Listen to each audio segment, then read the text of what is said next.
Hello friends, आज का topic है सेमी वॉवेल। आप सबको वॉवेल और कॉन्सोनेंट के बारे में तो पता ही होगा। आज हम पढ़ाने वाले हैं सेमी वॉवेल क्या है।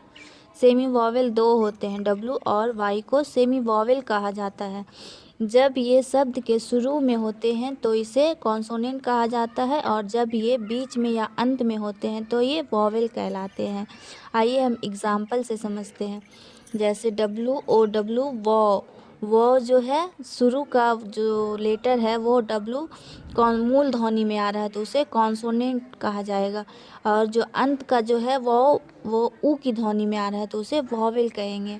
एंड जैसे कि वाई में डब्लू जो है वो अपनी मूल ध्वनि में है तो उसे कॉन्सोनेंट कहा जाएगा, और अंत में जो वाई जो है ई की स्वर आ रही है तो उसे वॉवेल साउंड कहा जाता है। आइए हम सेमी वॉवेल को इस प्रकार समझते हैं। सेमी का मतलब होता है आधा। सेमी वॉवेल मतलब ना तो ये पूरा वॉवेल है और ना ही कॉन्सोनेंट है। जैसे ये वॉवेल में भी इस्तेमाल हो जाते हैं और कॉन्सोनेंट में भी इस्तेमाल हो जाते हैं, दोनों में वो यूज़ होते हैं, इसलिए इसे सेमी वॉवेल कहा जाता है।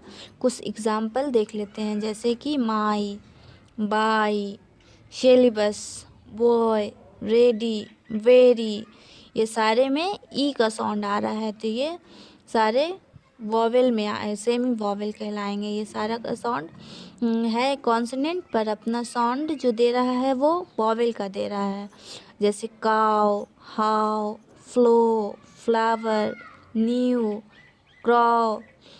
आइए कुछ नाम में भी देख लेते हैं, जैसे कि Mary, Dolly, Rummy, brown, sweet, dirty, ये सारे डब्लू और वाई कॉन्सोनेंट है पर साउंड वॉवेल का दे रहे हैं, इसलिए इसे सेमी वॉवेल कहा जाएगा। अब आप समझ ही चुके होंगे कि सेमी वॉवेल किसे कहते हैं।